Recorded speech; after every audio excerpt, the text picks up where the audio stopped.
August 29th was my birthday. I woke up in the morning with excitement and I asked my mom, Mom, I was like, are we going to celebrate with the cakes and candles? She was like, no, you're too old for a birthday, but here is your money and the card. Now go and dance with your football, what you're doing from the past 1 year. That kind of makes me an everyday learner, physically and mentally. So these wild dreams of achieving something came into life when our nation lost to a German club in 2012 at Delhi. It is shameful to see our nation playing against a club and still losing. I was embarrassed. Inside me, those instincts were trembling to make a change. It led me to question to try to understand that what the role of football was, what the power of football was in our lives. And I think that question itself, which sparked in me to make a change, which is an unexpected journey. I believe to win in any aspect, the moral fiber is very important. In football, we need to play as a team, not for oneself, which we haven't seen for centuries. At this point of time, I was a non-established engineer. I was dependent on my family, even for the basic needs. Hanging on to this thought, I felt that the future has to be built by the kids, and it has to start now. To build the right character, we need to ingrain that right character in them. To build a right character, we also have to build that right environment. And now we need to focus on how to create that environment. Further exploring this thought, I went to places where kids played. I sat, I observed, I analyzed, and I took copious notes, finding the potential in them. Out of many points I made, the few things which I noticed were they considered football as a recreational game, which implies that football has no future, which is incorrect. And their perceptions in life, they don't even know how to tie their shoelaces. Sadly, most of us have missed this simple life skill, how to tie their shoelace right. So, further, I went into this subconscious world. I started researching more on kids' behavior on and off the field. So eventually my focus on the studies came down. For the first time in my life, I failed in my second year of my engineering.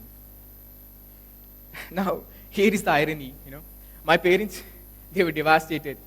But inside me, I was rejoicing this result as I could see a new hope in pursuing the love for the football.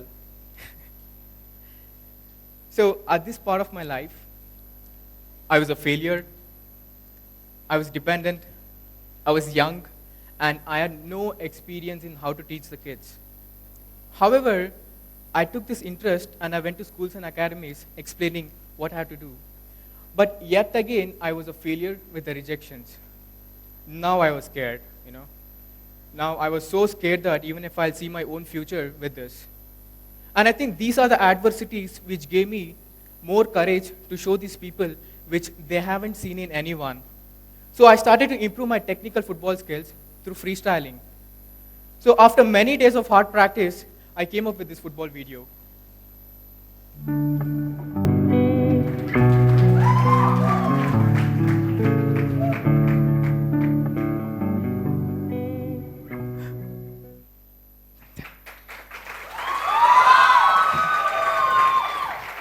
Thank you.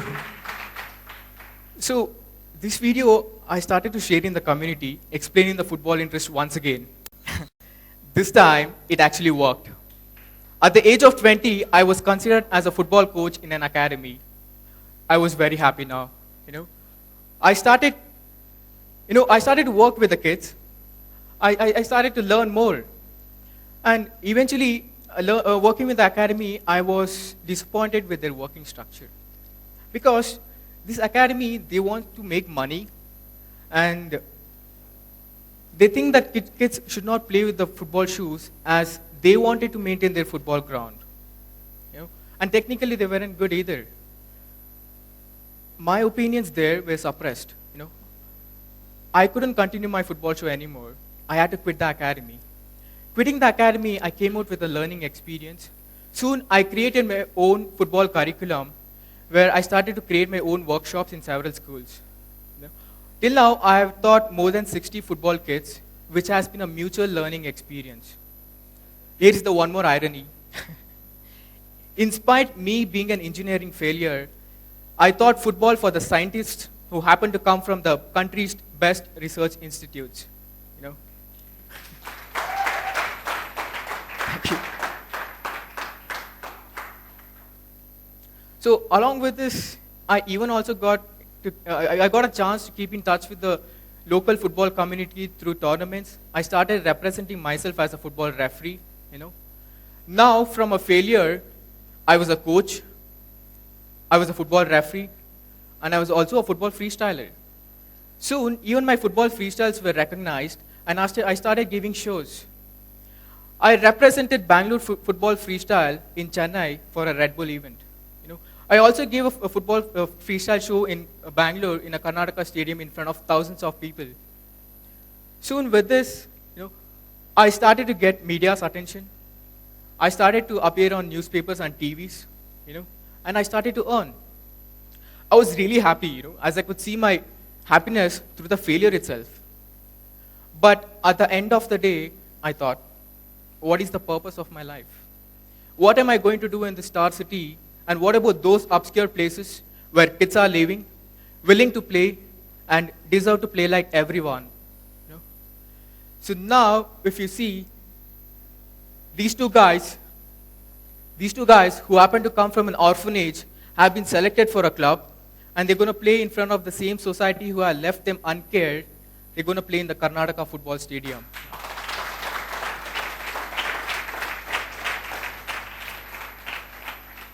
So 3 months back, we started training in an orphanage where we didn't have shoes, we didn't have safety gear, and we didn't have clothes, we didn't have anything.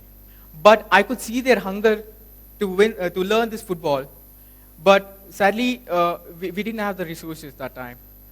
And since they were playing with a barefoot, they were getting injured. You know, they were getting injured, and they were reluctantly made to sit out during the training sessions, as you know, they didn't have shoes. So the confidence level was very low that time. You know, but inside me, I wanted to make a change. You know, I went to many established individuals, you know, requesting for the support, but nobody were ready to sponsor us that time. I was a failure with the rejections at many places. I had totally lost my ego, you know, to ask at any place, any point of time. But all my efforts were, you know, it didn't turn out well. So what I did was, I started asking people through the internet if they had any of the old shoes which have been unused in their homes. So it was a magical response what I saw. In a week, our team got 45 pairs of brand new shoes. We got 45 pairs of shoes. Out of them, 16 of them who played got brand new football shoes, you know, in a week. We didn't just get the shoes, we even got clothes, we got food, we got safety gear, we got sports DVDs to see, you know, for their fun entertainment purpose. So, which was a great thing, you know, I was really happy that time. As the people were the heroes now, you know, the same people who left them uncared came forward to help them. It's a great thing, you know. And now, this orphanage have been noticed by many people, you know, it has been noticed by many people, and there are many hidden faces just like me. Have come forward to nurture their talent in karate, in music, in craft making, all these things. So finding resources was one thing, finding love was another here. Now I have obligated to myself to see the future through the kids. I quit my engineering and I'm studying psychology to understand better on the kids' behavior on and off the field. I'm on this journey with a belief that football is deeper than a sport. It is a human service because it has the capacity to experience something beautiful, and every footballer is obligated to carry that beauty in themselves and spark that beauty in others, which could blossom into a new hope. Thank you.